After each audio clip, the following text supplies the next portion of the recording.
language is important. And so one of the things that you saw in the video was this definition around feminism, the social, political, and economic equality of all genders. Why is that right? Why is that wrong? And do we need a different word other than feminism?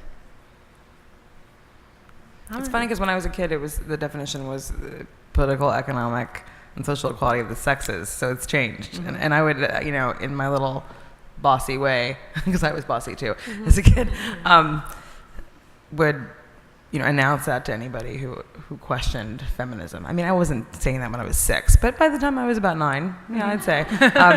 But it's the question: is it right? Is that the right definition that we should use? And do we need a new word? I traveled around the country my first year at the Ms. Foundation and went on a listening tour.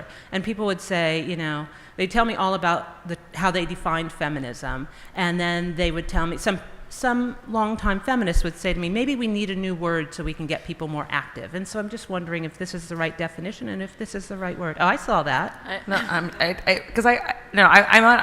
not snarling at the question. I'm snarling at the idea, or raising my lip at the idea that we need a new word, because I've heard that question posed before, and I guess that irritates me because I don't feel like the word feminism is one that's widely embraced right now, for a number of reasons.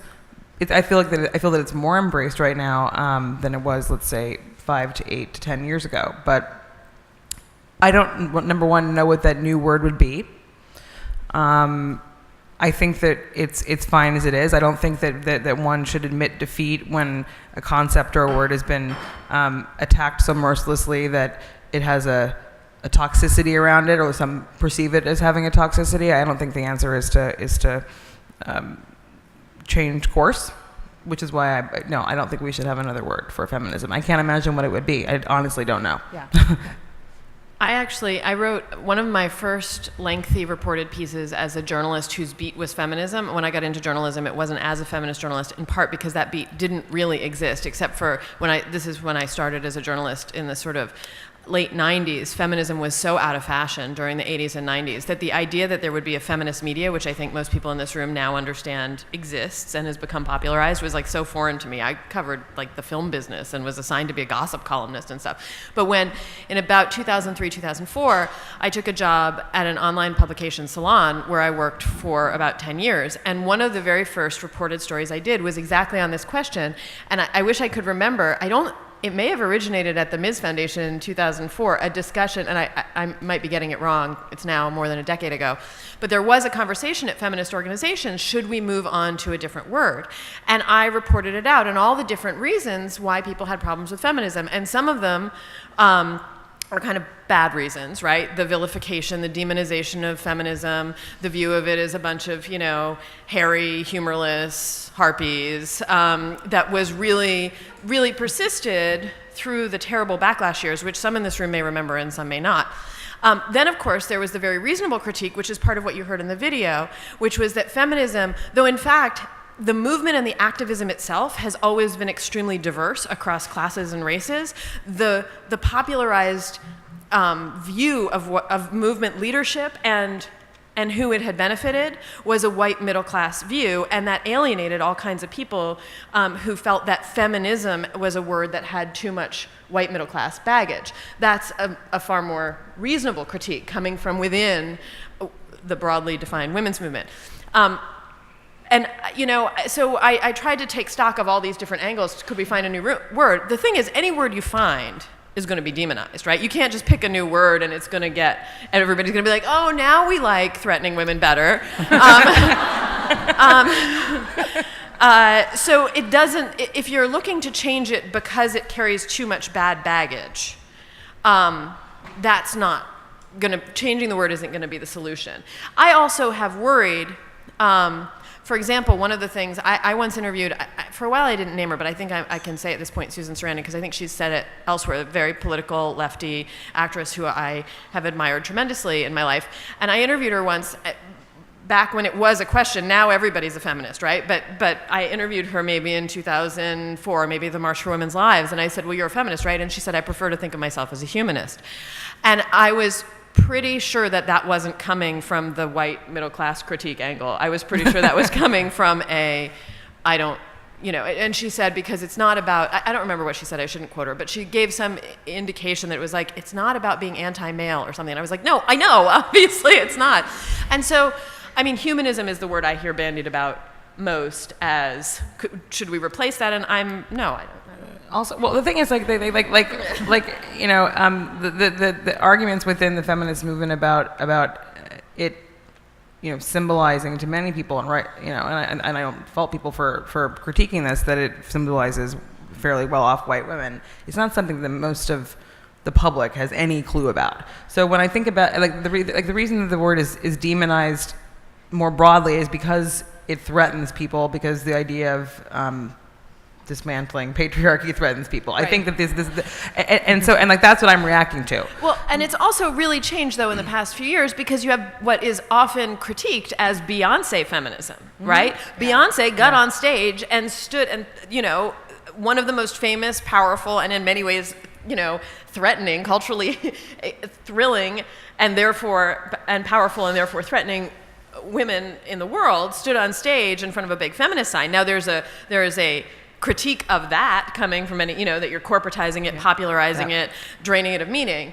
But you know, Beyonce has also, that she became such a symbol in that moment that it sort of drained the pure white look at contemporary popular feminism. Which was incredibly important, right? It is about ownership of a word, and it is a word where there has been alienation.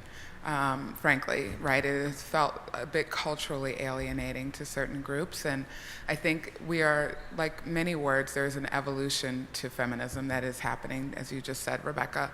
It's like the word liberal. Do you remember when we didn't want to be liberals anymore? We were progressives. And now if we're liberals, we're sellouts. But I think we have seen liberal is making a comeback. And I think the same is true with feminism, and just as you all have pointed out, it hasn't even begun to saturate in the way that it needs to for us to go and switch branding at this point in time. I don't think we're ready to change traffic directions yet. And what's more important and what will matter more is the faces that represent feminism, the broadening of this movement now. Yeah. Thank you. I'm going to get right to the questions at hand, just because otherwise we won't get to the questions from the audience. So, are we there yet? The illusion of a post-sexist society. I have a postcard in my office that was sent to me by a young woman, and it says, I will be post-sexist when we are post-patriarchal. And I think that makes a lot of sense. And so when President Obama got sworn into office, you know, we all of a sudden became a post-racial society. We all felt it. Didn't you feel it? I woke up the next day and said, oh my gosh. It was like a virus that had cleared. Boom. And I remember I got a call from a reporter the next day, and they said, so what do you think about our post-racial society? And I said, you are kidding me, right? And so we know that did not happen. And well, we have the possibility of electing the first woman president in history, and that will certainly have an impact, but we will not become a post-sexist society. I see you shaking your head already, Muthoni, down there. Right. In fact, it is possible that we would be re-energizing sexism that we will need to confront. It is 100% sure that we will be not just possible. And maybe not re-energizing, revealing. It's all there. Yeah. It's all there. Yeah. Okay. So that poses the question. We know that this election is important. So I'm not even going to assume that it's not. But how do you think what do you think the impact will be of having the first woman president? Muthoni.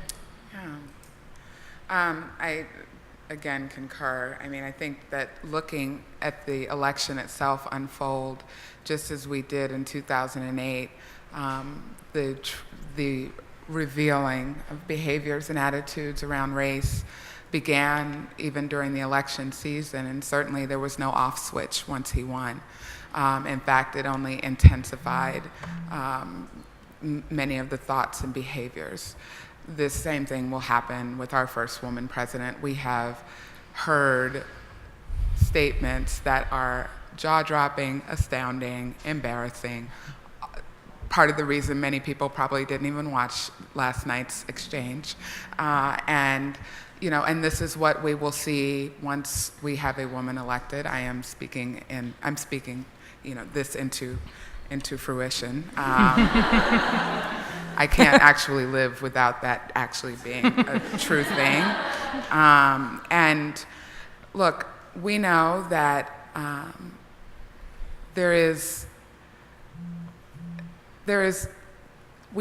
it's interesting how much we have shrunk the journey that we have as a country, the journey that we have when it comes to race, the journey that we have when it comes to gender, the denial that we have been in for so long, and what it is going to mean for us to truly move forward as a nation, as a people, and how many different layers we have to impact in order to do that.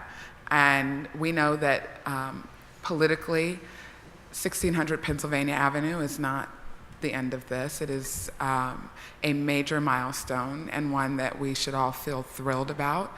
But it is certainly one piece of a beginning. When Hillary Clinton gets elected in November of 2016, there will still be state legislatures in this country that will not have 50% representation when it comes to gender. There will still be states like New York that still won't have a woman governor elected yet. We still have that journey. And there are so many other layers that we will still have to penetrate. We know corporate, all of that. But it will matter. It will matter. And we have seen how much symbolism alone, how powerful that is. We know how powerful that will be for the next generation that is coming along, and we know that it will be powerful because of the agenda that she's laid out in terms of who she plans to bring with her, from the Supreme Court to her cabinet. And all of that is something that we will have never seen before, and it will matter. I completely agree.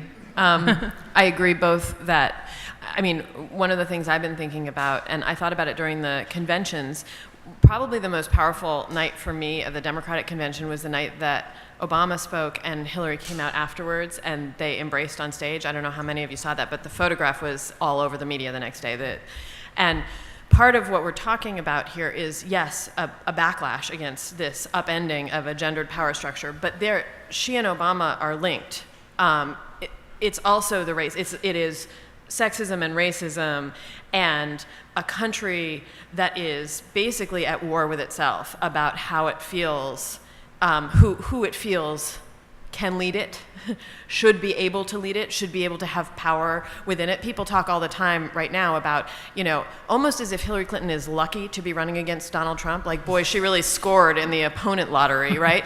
And there's very little consideration of the fact that Donald Trump is the candidate because of Hillary Clinton and Barack Obama. Mm-hmm.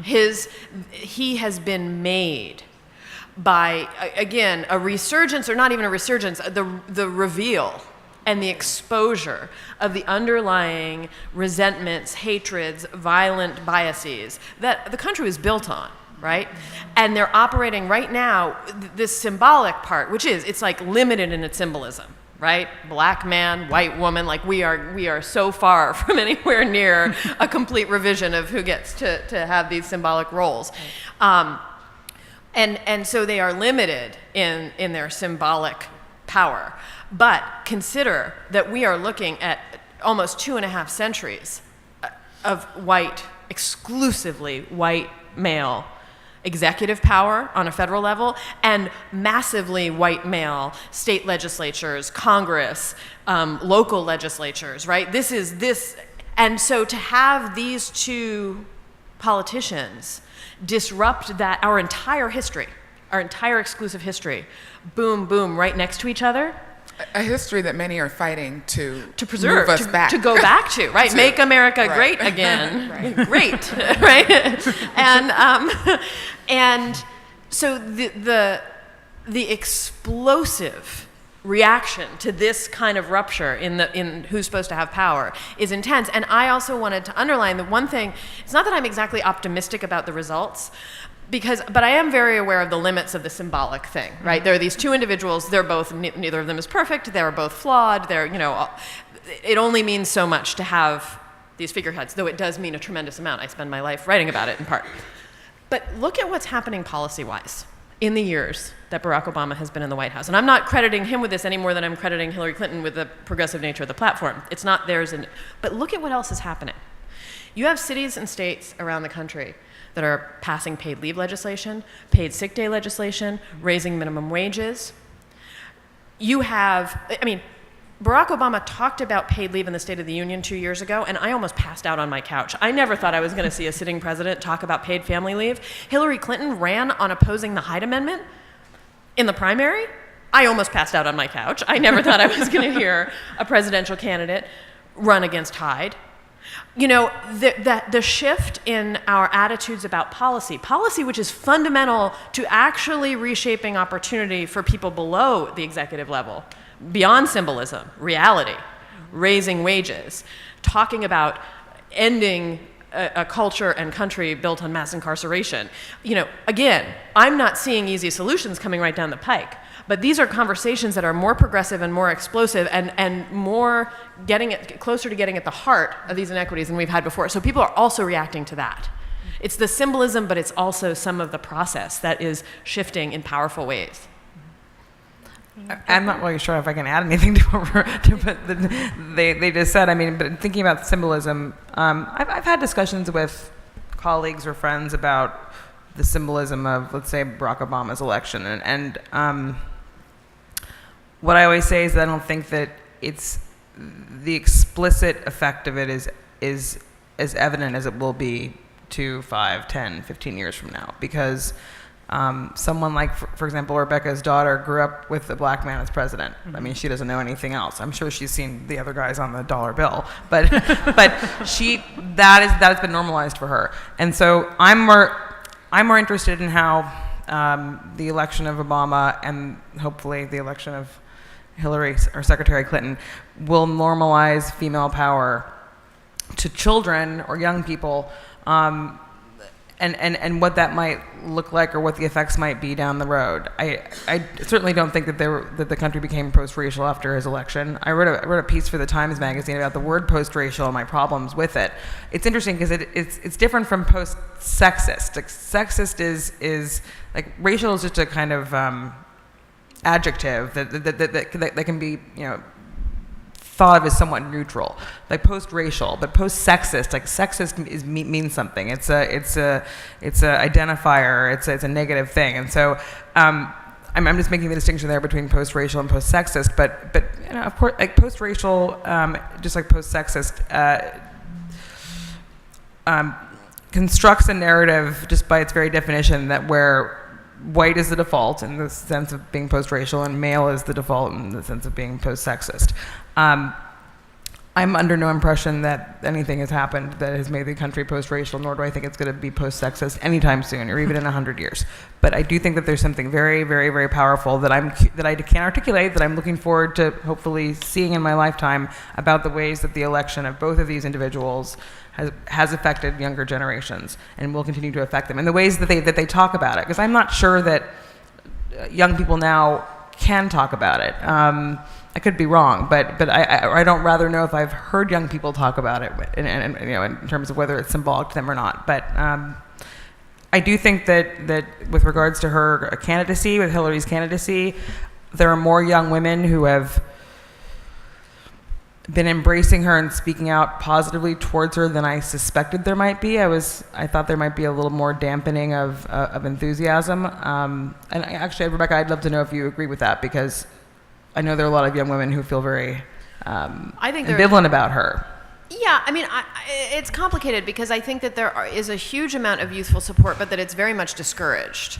And it's not covered. And there's also a lot of youthful ambivalence, right? That's very real. And you saw young women voting for Bernie, in some young women voting for Bernie, right? There were states where, but Bernie certainly did better with young women across the board. And there are a lot of complicated reasons for that, including, I think, that young people don't have that. It's a good thing, right? That for young people, the urgency may not, of shifting representation, it may not be as intense because they've grown up under, they've come to political consciousness under 8 years of Barack Obama.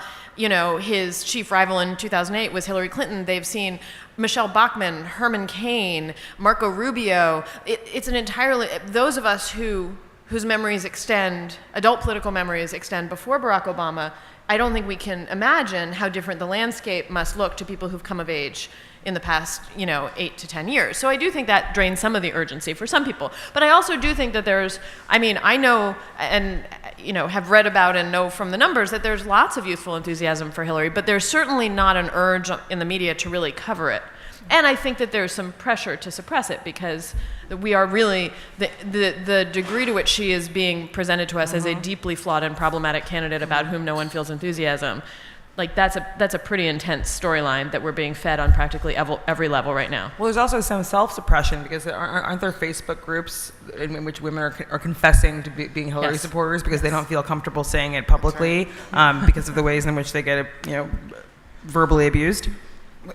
Well, yeah. I mean, if you saw a lot of the exchanges even during the primary, it was, I think, quite an interesting experience for not just young women, but in general, the intense backlash if you were a Hillary supporter online in particular, but also in the States, there was, inside of this progressive movement, there was something very visceral that began to happen. And I want to go back to the fact, and I think that this is something that's been pointed out in general when we're talking about where young women or younger voters' attitudes are when it comes to Hillary Clinton, and it not sort of being an anomaly that has often been the case where you see, because she is seen as institutional, that the pull was really towards not, I think that the press has tried to make it so directly about her instead of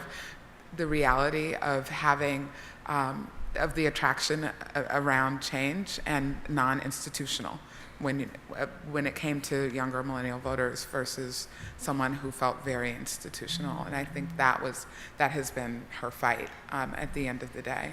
So because this could go on, I know, but primarily because I want to hear you all talk about it. But I want to ask just a question of each of you, and then we're going to go to the audience. So let's start, because we've actually touched on some of these topics. I think I'll start with Anna, because you just mentioned something about online communities and the safeness of online communities or not. And so I was just wondering if you would, tell us how important that's what Jezebel was and Jezebel.com was and is, and that's the space that you've actually helped tell honest stories from. And I was wondering if you would give us a little bit of your thoughts on how important online communities are for women. Well, I think online communities are important for any group that has been historically marginalized because you can find other people like yourself, whether that means you're female or that means you're black females, or that means you're a transgender male or a first-generation American, what have you. It's weird because I think I felt, well, it's maybe not weird, it's sad.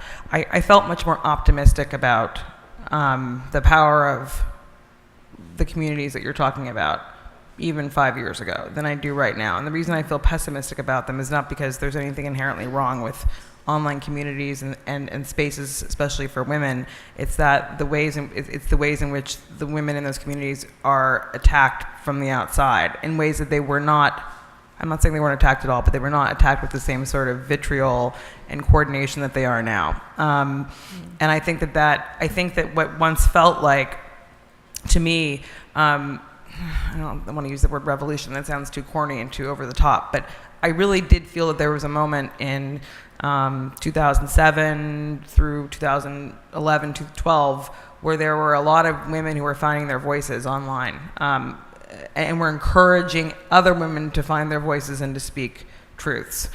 And that there was a lot of confidence that was being built up. I mean, there were people, if you're talking about Jezebel, there were many commenters on that site who I would argue, found their voices through the enthusiasm and support of other readers, and some of them have become writers, and some of them have become professional writers now, which is quite amazing. But at the same time, the rise of spaces for women's voices or for African American voices has now become, like, they become targets in a way that they were not before. We were not getting the sorts of rape threats and really, really, really ugly commentary on, you just didn't see them on women's websites in the ways that you do now. I realize social media has helped make that a problem, but same thing with sites that are devoted to communities of color, and the ways in which people of color get harassed and abused online. I feel very pessimistic about it because I feel like there was like something happened. I think what happened was that a certain demographic in the United States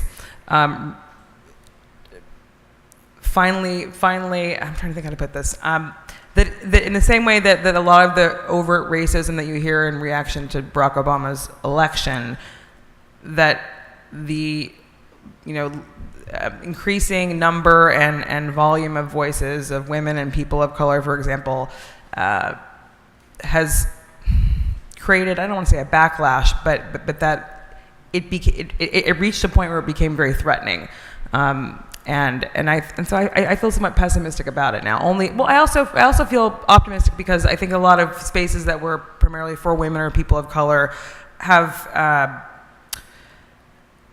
that people who've come out of those spaces have moved on into the mainstream media and are writing about similar things, but that it is not such a niche thing anymore. Like I don't know that the need for a feminist website, I think that there's still a need for them, absolutely. But I think that you see a lot of people who came up among feminist websites who've moved out into other parts of the media, especially big names, the Washington Post, the New York Times, who are writing about those things and who have normalized discussions about race and gender. So that's been very exciting. But again, the flip side is I think that there's been that for younger people who haven't developed the thick skin that maybe some of their older compatriots have, that I'm noticing a lot of people who are afraid to speak out, and I'm concerned about that. Yeah. I'm going to go to Muthoni, and I'm going to end with you, Rebecca, okay? So, Muthoni, I was wondering that, well, we know that 20% of women make up Congress, 6% are women of color. And so I was wondering if you could give us a little bit of information on how important representation is and what are some of the greatest challenges to bridging the leadership gap that you're seeing in states and in this election cycle. That's actually a really kind way of putting it, because I thought you were going to say, so what the hell is Emily Swift doing about that shit? I'm on my best behavior. Come on now. I'm trying to be very professional tonight. I look at those numbers a lot. It's what drives my program. And it is, I came out of the federal space and have not returned to it.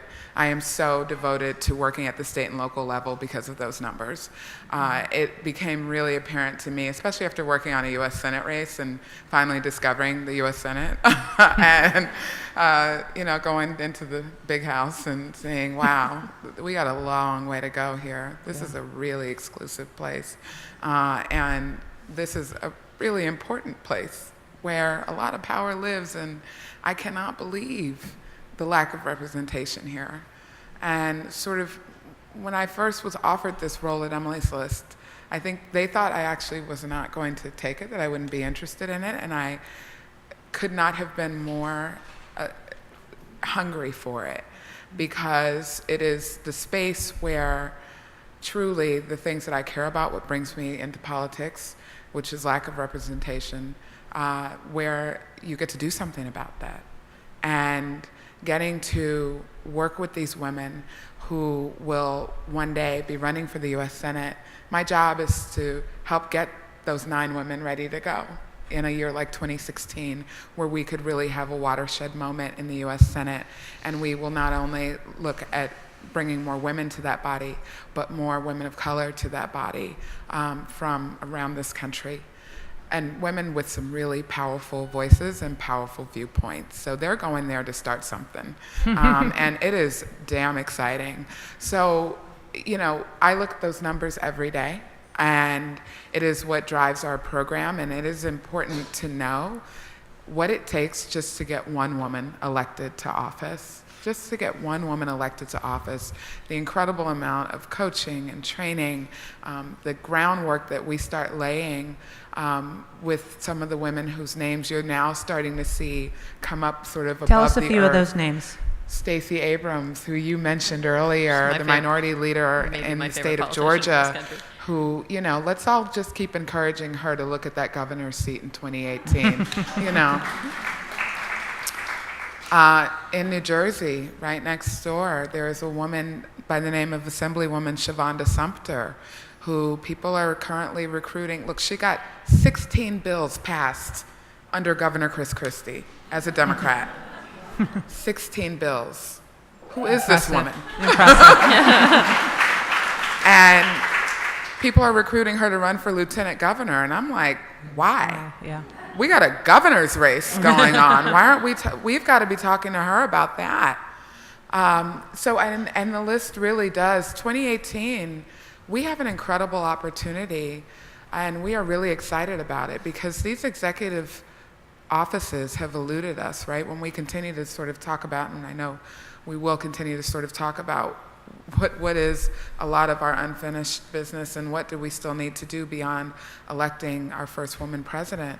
But we know that that's one powerful executive office. We have many others, and where Washington is not moving as quickly as we need it to, the states truly are. These laws, this paid sick leave, all of that is happening in the states where things are stalling in Washington. And so the opportunity in Wisconsin, in Minnesota, in Michigan, in Florida and Georgia and New Jersey and others where there will be competitive governor's races after this year. That's what we have to look forward to, and we have been seeding the ground, and this is how we make this slow incremental change, is by doing this work. But those numbers, changing those statistics you got to play the long game.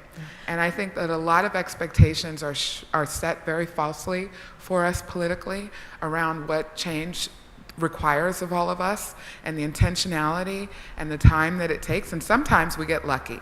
Sometimes we have a year of the woman, right? Sometimes we have, hopefully, a 2016 where a woman at the top of the ticket will help bring so many more right underneath her and begin to set them up for the next thing and the next thing. Wow. I could go so many places with that. I'm going to stop. I'm actually going to go to Rebecca. Because Rebecca... I just want to talk about what they were talking about. I know. You can wrap it all in if you want to. Okay.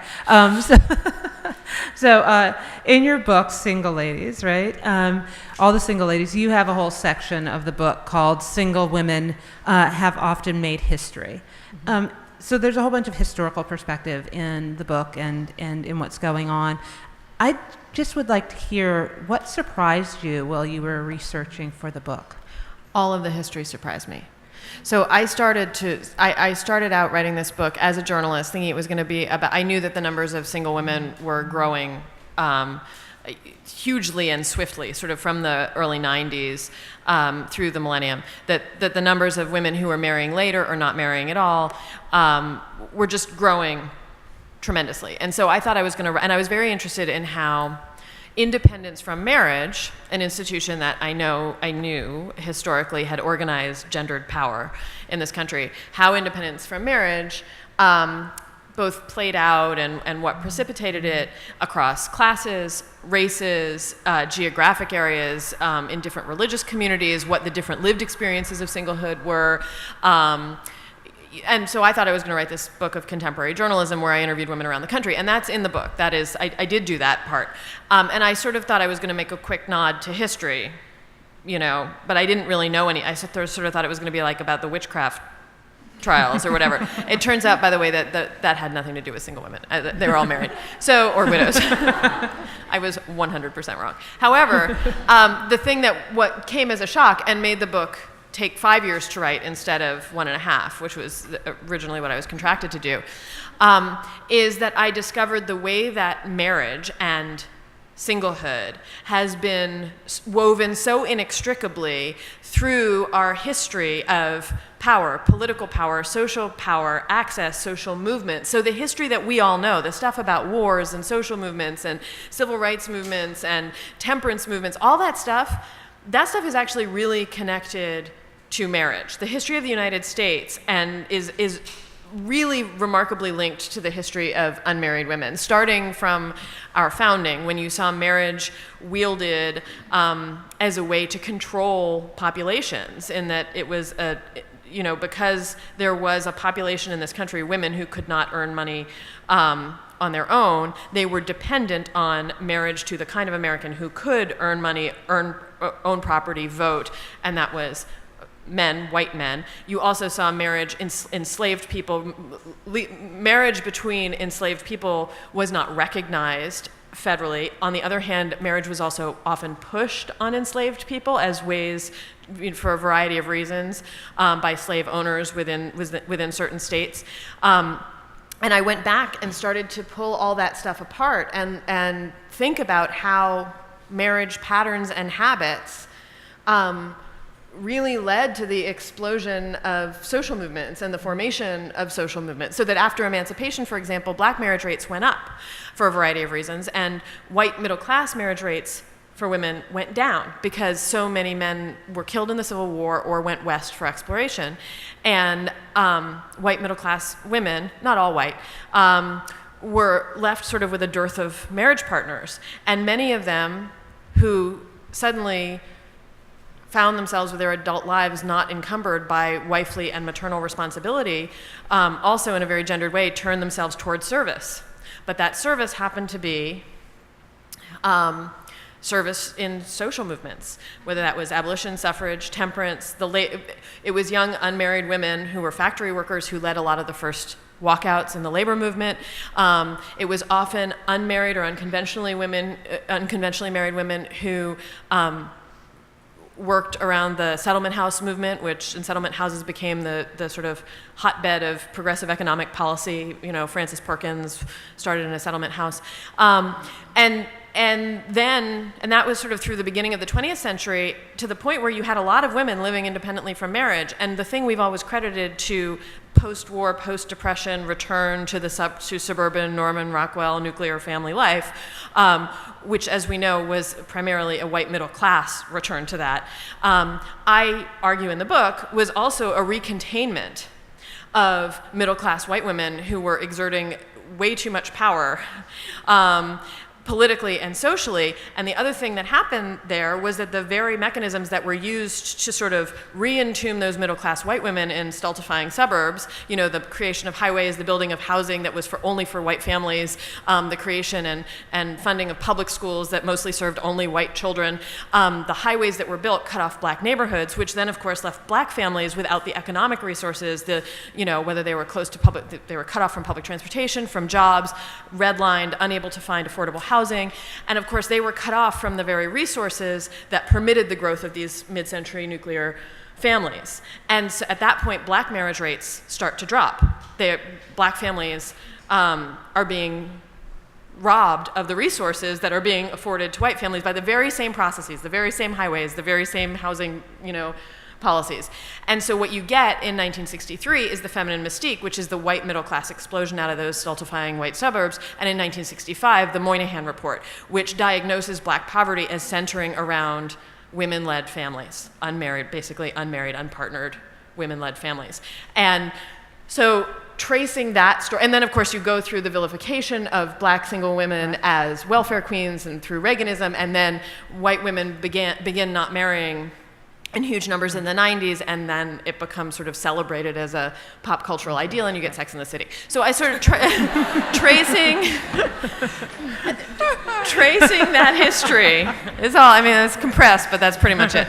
And tracing that history and learning it, I went into the project not knowing it. All of that was a surprise. I did not know any of that I just said like 5 years ago. Damn.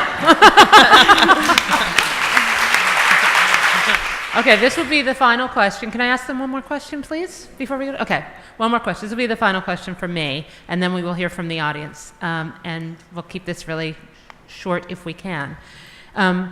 Here we are in the fall of 2016.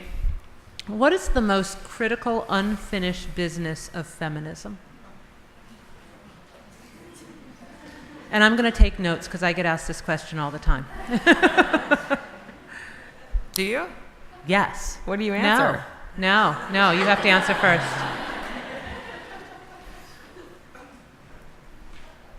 Anybody? Go ahead. Yeah, no, I want to know. None of it is finished. There's not one thing that is finished. There are things where we've made tremendous strides that have led us to other sort of closed doors. That's not to say that there's not lots of good stuff that's happened and lots of progress that we've made, but to suggest it's all so interconnected. Mm-hmm. And so to consider any part of it finished, I think, is not honest. I think that's fair. I mean, I was about to say I don't think that any one part is more critical than the other, but I don't know whether actually I come to think of it whether I agree with that, because, well, Rebecca actually likes to say this, as do other people. Women's autonomy over their bodies and their reproductive choices and when they reproduce or if they reproduce is so intricately tied to their economic future that remains one of the most important issues concerning women and I think feminist issues today. I don't know that I'd say it's the most critical, but it's pretty close. But I don't know that it's unfinished. I mean, the thing is, there are always going to be people who believe that women don't have the right to do to their bodies or control their bodies and the reproduction. So I'm not sure that'll ever be finished, but I would like to see a world, at least in the United States, that in which that is not demonized or yanked out of women's hands altogether. Yeah, I could care less about their beliefs. I care about laws. And, my husband is from the Netherlands, as we were talking about backstage. And when he came here during our dating time, he came with me to a Planned Parenthood dinner. And he was like, oh, this is still a thing? You have to have a dinner and raise money, and this is still a thing? Like, this is done. We have closed this discussion legally. It doesn't mean that there are not people sitting there who have different beliefs about healthcare choices for women, but legally, it is done. So I was like, oh, there is such a thing as actually being able to check a box here.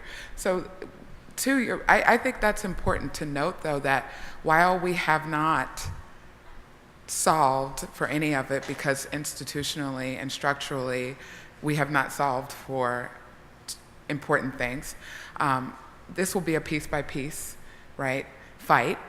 And as we pass pay equity and actually then start to change institutions, that will matter. Enforcement will matter.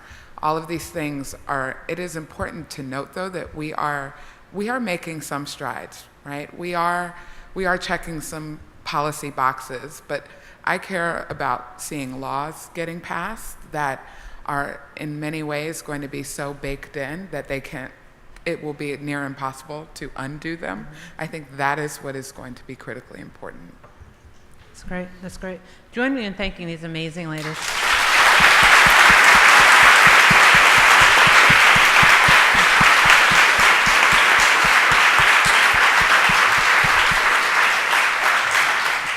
So we are going to open the floor to questions. I'm going to ask you to raise your hand and then wait until the microphone makes its way to you.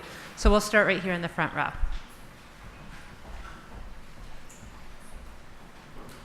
Hello, can you hear me? Speak a Is little it louder. on? There. Yeah. Okay. Thank you so much. That was fascinating. And I'm really interested in I know there are many tangible policy shifts that need to take place for this arrival point to materialize, but I'm interested in the psychological shifts. And you spoke about the narratives that the media told about Hillary and talks about Hillary, and I feel like there are so many myths that we live with that we don't even recognize. The biological clock was devised in 1970s, that whole thing. How, in an age where the mainstream media is still predominantly male, skewed towards male bias, do we change the narrative and do we change the psychological mindset around these issues? Not just enacting policies, but in making people actually think differently about them.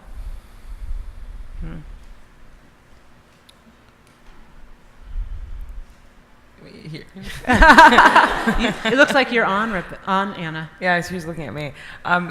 My opinion would be well, I think that people's ideas are changing already, and I think that, as I said earlier, as much as I really am loathing the political press right now, and much of the mainstream media, I do think that and I'm part of it. I'm not acting like I'm outside of it, but I do think that there is a marked difference between the conversations that are being had now and the ones that were being had again, 3, 5, 7 years ago. My tactic or my strategy personally would just be to keep hammering these things home and very loudly. Someone once accused my writers and I of caterwauling against the patriarchy, and they meant that as an insult. I thought that was a compliment. And the people who get it or who know what you're getting at may find it irritating, or the people who don't disagree with you may find it irritating. But I do think that it's very simple. You just keep hammering at it, hammering it home. It's kind of similar to the conversation we had about the word feminism or feminist, which is not to pull away or give up on it, but double down. Yeah. I also want to just add that I think the living with new models, what we said about the presidency, kids who are growing up knowing presidential to mean Barack Obama, and who will grow up knowing that presidential can mean Hillary Clinton, God willing, that's part of it. This is very slow. You're actually probably not going to fully reform the minds of people.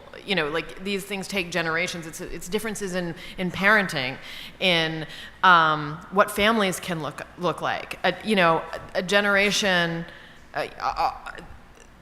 kids who going to school today see a variety of family shapes and configurations that would have been for me, 35 years ago when I walked into kindergarten, that would have been totally unusual or not talked about. These things happen sort of in large chunks of time, and over generations of shifts. But you do keep hammering. And for all the bad stuff that's on the social media and the way in which that Anna talked about earlier, it is also true that last night, when there was just that car wreck of a forum, I honestly think in an era when you didn't have Twitter, which is it's a pain in the ass and it's full of abuse and horrible people, but on the other hand, it is also an incredibly useful democratizing tool.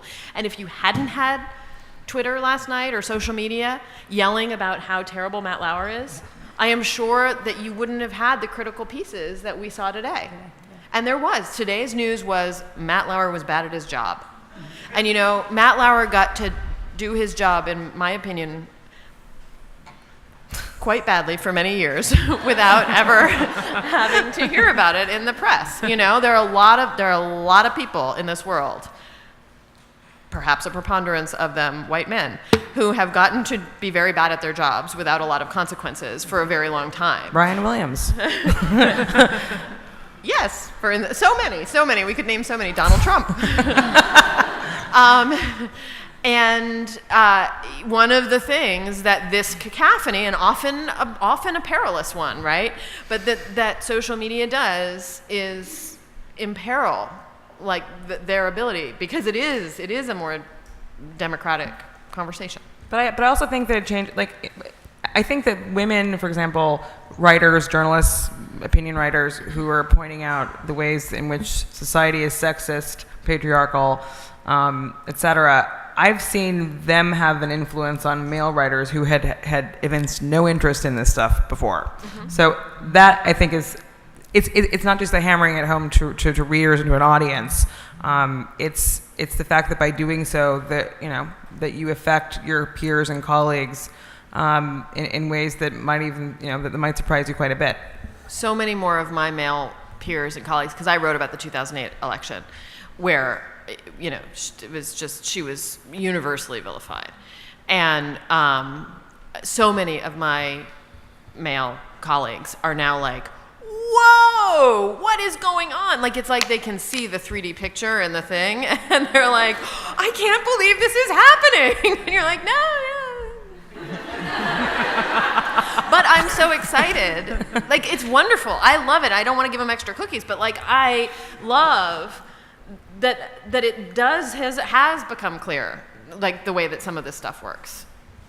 Yeah, agreed. I think we, A, have to go through this period in order to have those ahas, and B, that this rise of different media outlets matters. I mean, according to this room, half of the folks didn't even freaking watch that thing last night. So whatever the hell Matt Lauer did or didn't do actually didn't matter a whole bunch.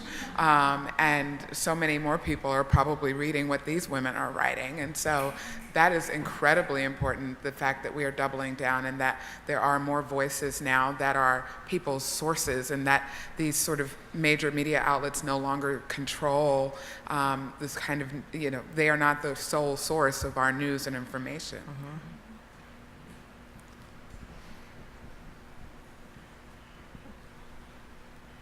Hi, my question is about the notion or the term empowerment. So I think this pretty familiar pattern has emerged in pop culture where like a female celebrity will post naked or partially naked photos of herself, and then there will be backlash where people call her fat or call her what mean names, and then she responds and says like, I'm empowering women, I'm empowering myself, and that's understood to, and that's a good thing, and I don't think it's a bad thing in general.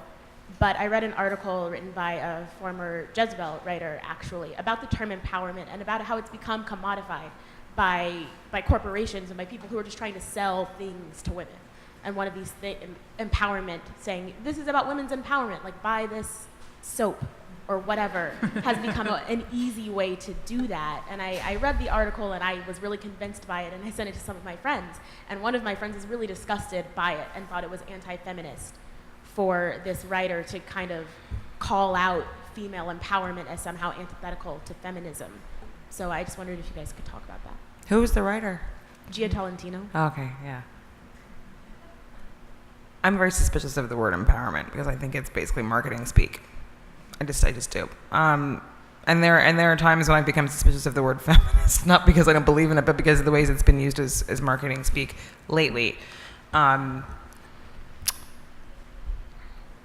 I think there probably is a better word than empowerment that doesn't feel so much like something that was, being exploited by someone on Madison Avenue.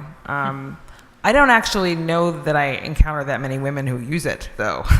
I can't think of any woman I know who's like, well, this was empowering for me, or this was an example of empowerment. But you're also getting into issues of what, like choose my choice, feminism, whatever I do is empowering. I have problems with that too. And I'm like, I reserve the right to judge. I also personally like empowerment as a word, a catchphrase, something doesn't do anything for me. I'm not, and I think that one of the things about this conversation, and several people have pointed out, is this has to happen on so many levels, right? So we're talking a lot about politics here tonight. We're talking about politics at federal and state levels. We talked a little bit about Beyonce. We're talking about media. But this also, like, there's so many anti-feminist critiques out there, right? And one of them you'll hear is, I can't believe you're all talking about fashion mag, like, oh, your fashion mag feminism, where all you're doing is critiquing body. Well, the body image stuff matters too, right? There are so many different entry points because patriarchy is a bitch and like is everywhere, is everywhere on every level of our lives. From how our families interact and how we're socialized and clothes and appearance and the messages we're sent in pop culture and the media, like, people enter and experience their frustrations and resentments in any number of ways. And I often am kind of like, if the notion of empowerment resonates for people out there and they want to talk about that and use it, that's fine. It's also fine to then critique it and say, wait a minute, how is this actually empowering or not empowering or feminist or not feminist or good for women or not getting closer to equality or whatever. Have the conversation, have the fight, make the critique. But the one other thing I would say is, having lived through backlash, like the 80s and 90s backlash, where it was like a frozen tundra of anti-feminism, the idea that anyone wants to sell anything based on feminism is still slightly refreshing to me. Like, you wanna sell me a pop culture icon? But great! Like, I can't believe you like the concept so much, even if you're getting it wrong. And the other thing, and no, seriously, it's like, well, God, we're not frozen anymore, okay? And so then, yes, when it becomes a popularized view, a lens, a way of thinking about the world when people are thinking, and enough people respond to the conversation, imperfect though it may be, then capitalism comes in. And one of the things that is always asked of feminists and the women's movement is that they dismantle capitalism, a system that no one else has managed to dismantle yet, right? But one of the things the giant fights about Sheryl Sandberg and Lean In, and it was like, yes, but feminism can't exist within capitalism, and it's like, okay, so somebody else, so then it's just, we can't have feminism if we haven't taken apart capitalism yet? So yes, those kinds of forces and the marketing and the salesmanship and the bullshit, that's all gonna come, right now that is a signal that feminism is having a cresting moment. And it is important to critique it in the way that Gia was, right? It's crucial to point out what's wrong and what's incomplete about that and what's contradictory about it. But I also think that we often, it can also be an anti-feminist move to say, oh, well, your feminism is popular and therefore it sucks and is invalid because you didn't take apart the capitalist structure. I can't add anything. I'm just going to jump in, though, because I think Rebecca touched on something that I hear a lot, right? We've created exclusive systems, and so we think feminism is this exclusive club that people get to be in. And so one of the things that we've been working on at the Ms. Foundation is to break down those barriers about who gets to call themselves a feminist, and if you choose not to call yourself a feminist, it doesn't mean that you don't believe in these same values, but we have to open the door for conversation and debate and respect the other half of it, and we have gone pretty far away from that on so many levels in this country that where we're trying to get to is just call yourself whatever you want to, but here's a value statement. Do you believe in the social, political, and economic equality of all genders? Period. Now, use that however you want to. We can only take on what we can. We're not going to dismantle capitalism in the process. What we want to do is make a tent that is big enough that everybody feels welcome under it for whatever they want to bring to the table at that moment. Yeah, well, the other thing about feminism, the word, or empowerment, is that it assumes that the person who's wielding it, or embracing it, or self-identifying with it, that therefore that means anything they do falls in, it falls neatly into that category. When that's not the case. There are plenty of things that I do that aren't feminist. Right. Right. And I think we have to allow for not always being perfect in the ways we might think we should be. I mean, then you get into issues of people policing each other about, and being judgy like me, but but I do think it's kind of interesting, the idea a soap could be empowering. It's just soap. It's not empowering. It's okay. You don't have to always be empowered at every moment of every day, especially when you're lathering up in the morning. So you were discussing about policies and how that's really kind of where we're seeing these changes. What about the ERA? What's going on with that? How are we going to see? Do you feel like we're going to see a resurgence of getting that passed finally? Ding dong. Thanks for allowing me to talk about. Right. Now, I feel that this is another segue for me to talk about the importance of state and local elections, because that is literally where it stopped, right? And if this is something that is going to get picked up successfully again, it is going to be through these state legislatures. I had a woman in Arizona who is a state rep who called me because she was so proud and she wanted to report back to Emily's List on the things she was doing after our support to help women. And she was one of the people who stepped forward to carry a version of the bill in their legislature. And in the Republican-controlled legislature there, it did not pass. But she is one of the first legislators I've seen start to bring this back up again, and I know that she will not be the last. This is Victoria Steele, State Representative Victoria Steele. There's a movement right now. There's actually a movie that premiered yesterday called Equal Means Equal. By Kamala Lopez is the director, I think. Is that right? Yeah. And there is, even prior to this week, there has been, I think, a resurgence of interest in can we get this done. There are also a lot of people who say it's no longer necessary. Feminist people who say, feminist and progressive people who say it's no longer necessary. Our identity definitions have shifted. There are all kinds of arguments about, you know, whether we've already got all the stuff in it or not, you know. But yes, I do think there's interest in it. Yeah. I serve on the ERA coalition, so I'm thinking there is interest in it, about how we reinvigorate the conversation and how do we use it as a social political tool to engage people in local politics to understand what these issues are and why, when a document was written 200 years ago, it was not written all inclusively, and that we still need to take action to make change to it. And I think there's a real opportunity for that movement to pick itself up and move forward. You know, we wouldn't have seen Black Lives Matter, I honestly believe, if we didn't have President Obama.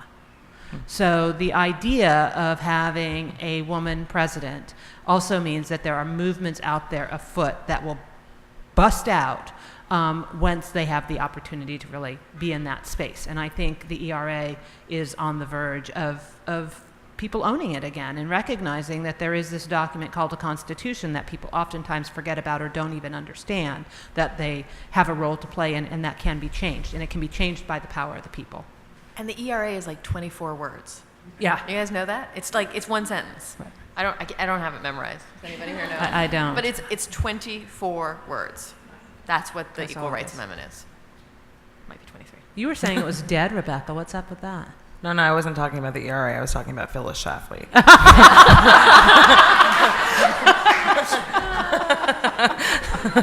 Sorry. We have time. One more question? Okay, right here. This one here.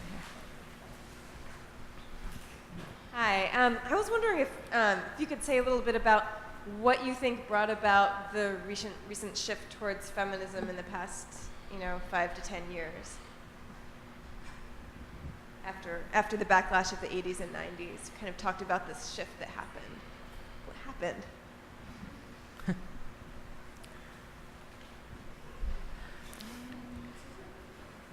Oh, okay, right. There's people looking at me. I'm like, yeah, that's a good question. Sorry.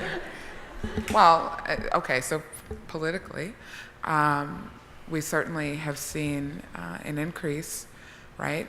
A gradual increase and then a sudden increase after that Year of the Woman, where we certainly saw in elected office an increase in the number of women. Socially, I sort of would like to leave this to my friends up here to address.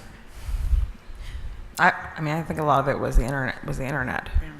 I mean, when Beyonce appeared on the VMAs with the word feminist behind her, I didn't have a problem with it, but there were some folks I saw on social media who were heralding this as something very brave, and maybe it was, but I was like, well, that's a direct outgrowth of like a lot of young women, especially younger and some older, who were on the internet for years talking about feminism and analyzing things like pop culture through a feminist lens. And I don't know if they normalized it, but they normalized a lot more than it had been. So I didn't want to give Beyonce that much credit, because I was like, she's reacting to something that thousands of women were doing, especially on the internet. I think that there was a generation of women. So I'm 41. Are we all roughly in that area? So I think there was a generation of women who really did grow up through that deep freeze I was talking about, right? Where I could no more have conceived that I would make a living as a feminist when I was, 18. And I cared about this stuff, right? Like Anna, I wasn't going around telling people what the definition of a feminist was, but I was at the 1992 March on Washington. I was very interested in reproductive rights. I was very, and that was, I don't know that I called myself a feminist, right? And I didn't know anything about feminist history exactly, but I read all my English books and took them apart from a feminist perspective. But it was just it was not an available avenue, right? There was no social opening for it. And I think something happened, a combination of things. First of all, a generation that had grown up distant enough from the initial backlash against the 1970s feminism that it was kind of like, why don't we talk about this stuff anymore, right? There was an in-between generation that I think had really been rewarded for actively distancing themselves from it. And then I credit it a lot actually to, I mean, I'm interested in how it happened politically. So there's the internet that suddenly gives women new entry points and ways of communicating with each other. And there's also how it applies within a political world. So that in 2004, one of the things that you see happen is all kinds of young politically active and interested progressives get online as part of the Howard Dean campaign, right? That was the first campaign. It was in 2004 when suddenly you had it was like Daily Kos, all these blogs, right, that were lefty blogs. I think they were called liberal blogs then because we hadn't yet demonized liberal and from the left. And there was all kinds of online activism amongst young politically active people. And what happened in that social and political sphere is that men once again sort of dominated the conversation, and a lot of these young women in that political blogosphere involved in the Dean campaign got really pissed off about it, either in the Dean campaign or blogging around it, and broke off slightly. Right. Do you think, I think Anita Hill also had a great Yes. awakening for us, and Well- I think that's an incredibly important moment to acknowledge what that meant for women galvanizing.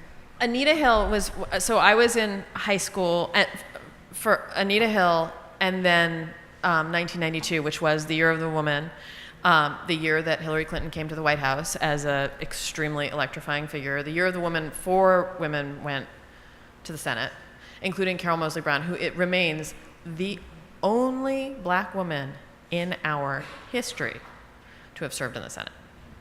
One, ever. And there's only one other woman of color, Mazie Hirono. That can and will change in 60 days. Yeah. I mean, right?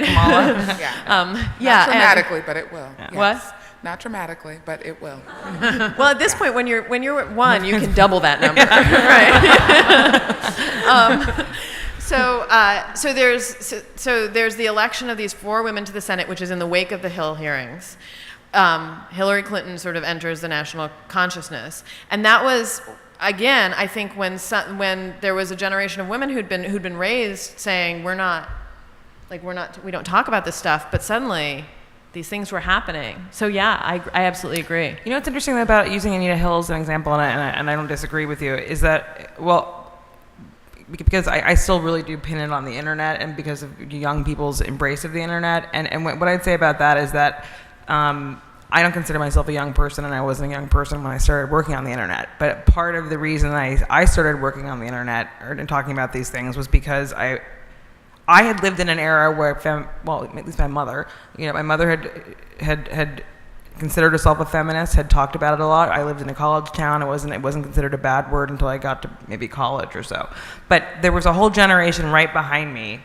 So I felt relatively unscathed by some of the crap culture that I was seeing grow and affect younger women, which is to say young women who were in their teens, in the mid-aughts or earlier, who were only being sent horrible messages that even I had escaped in my teens. Whether it was like a crazy tornado of of conspicuous consumption and celebrity and especially in the form of women's magazines, but also in the form of the online websites that they visited. And I really suspect, and I don't have any proof of this, is that generation of young women, because they grew up with even so much more pressure put on them to be perfect or give the perfect BJ to a guy, or the craziest stuff, that they rebelled. I feel like they rebelled against the culture that was being shoved down their throats in a way that gave rise to